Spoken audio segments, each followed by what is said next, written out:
और इस वक्त हम आपको सीधे लिए चल रहे हैं, फूड सेक्रेटरी एक प्रेस कॉन्फ्रेंस कर रहे हैं, आइए सीधे आपको वहीं लिए चलते हैं। 1,000 ton, 50,000 ton again. So actually the FCI rice use was very minimal. I still recall in 2020 a lot of people were raising this question, and my reply at that time was also same, that this is a kind of emergency provision which gives insurance and the guarantee of supply to distiller who has made investment in distillery. That was the objective. But if you see this year, then this year the ethanol production from damaged food grain up to 21st August 22 is just about 16 crore. The ethanol from rice, FCI rice, is 26 crore liter, and the allotment of rice is almost 14 lakh metric ton. So against 80,000, it's 14 lakh metric ton, right? And already against 50, 10 times the quantity, 5 lakh metric ton has been lifted. So you can see, capture the market scenario. The broken rice is not available in the market, as a result of which distillers are moving to FCI rice to use their distilling capacity, because it can't, they have made investment, it can't remain idle. They are also under contractual obligation to supply, and each feedstock has given a target, and those targets have to be met. Next. Then overall rice production scenario is by and large stable. It is not affected much, because at this stage it is just the kharif sowing that has started, and these are just the broad estimates. So total rice sowing is less by about 28 lakh hectare as per the Department of Agriculture. Loss of production in the worst case scenario is going to be about 100 lakh metric ton, which is not very significant if you look at the overall production.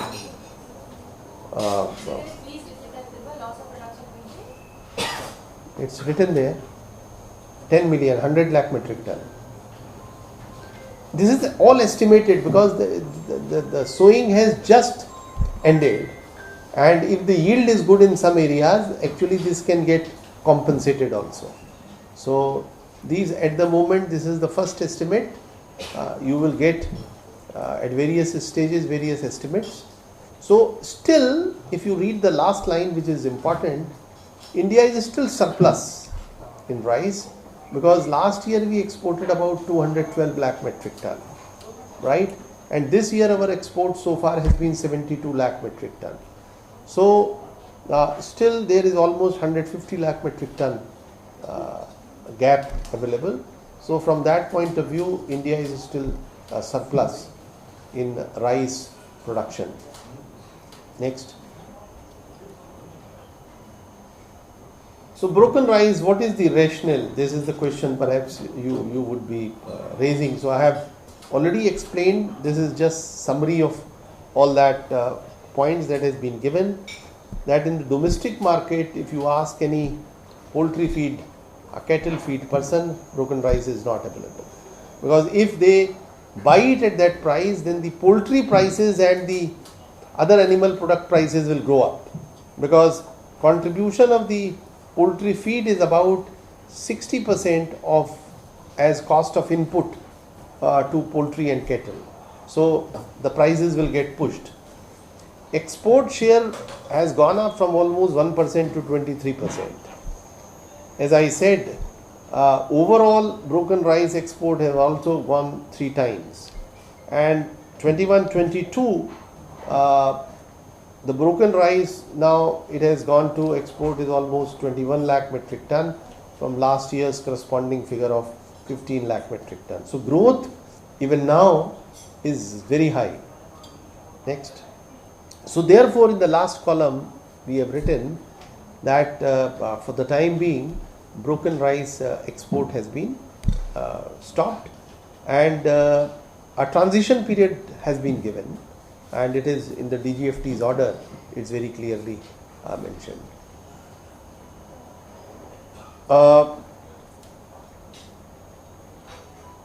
So here for non-basmati rice,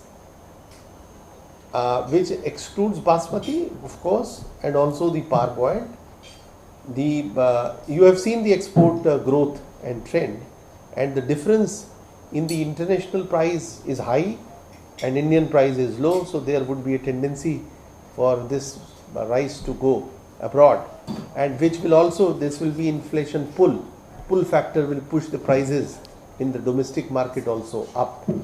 So that is the reason why government has decided to impose export duty. Next.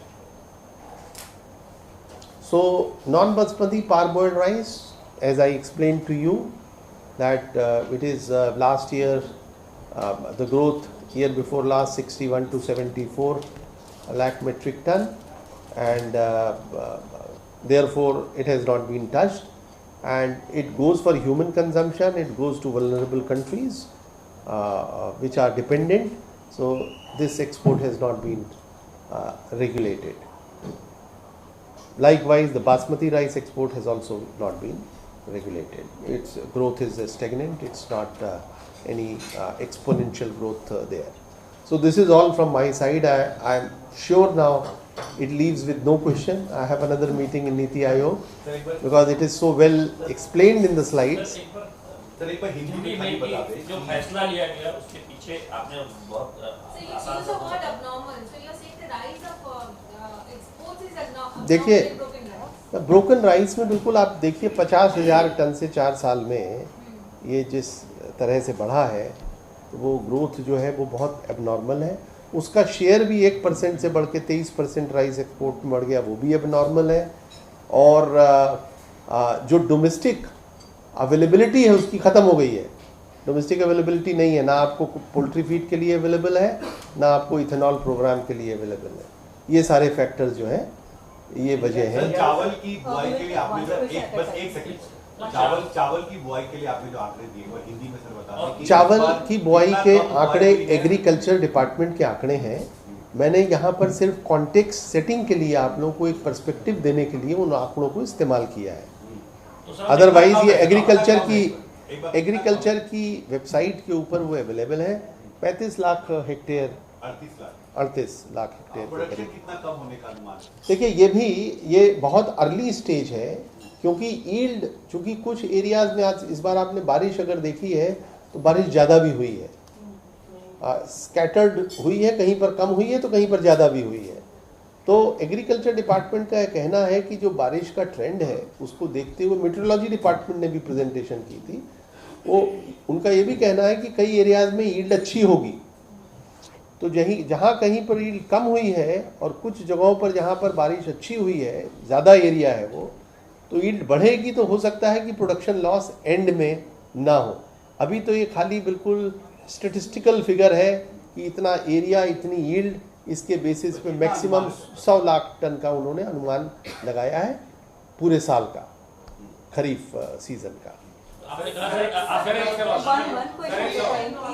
चावल रहेगा, इसके बावजूद जो export हुआ चावल का पिछले साल और अभी का अनुमानित अगर देखें उत्पादन, फिर भी हमारे इंडिया के पास पर्याप्त मात्रा में चावल रहेगा, वो थोड़ा सा बताएं. जी, हमारे पास पर्याप्त मात्रा में इसलिए रहेगा क्योंकि मैंने आपको फिगर्स दिए हैं कि अभी तक का जो आपका एक्सपोर्ट है करीब 72 लाख मेट्रिक टन का है. लास्ट ईयर नॉर्मल प्राइस थे मार्केट में, और आपका एक्सपोर्ट 212 लाख मेट्रिक, तो करीब 150 लाख मेट्रिक टन का आपके पास सरप्लस. अगर प्रोडक्शन फिगर्स वैसे ही रहते हैं, क्योंकि लास्ट ईयर से इस बार प्रोडक्शन हमारा थोड़ा ज़्यादा होने की उम्मीद थी, तो अगर बारिश की वजह से कुछ 2-3% कम भी होता है तब भी हमारा प्रोडक्शन हो सकता है लास्ट ईयर के लेवल पे रहे.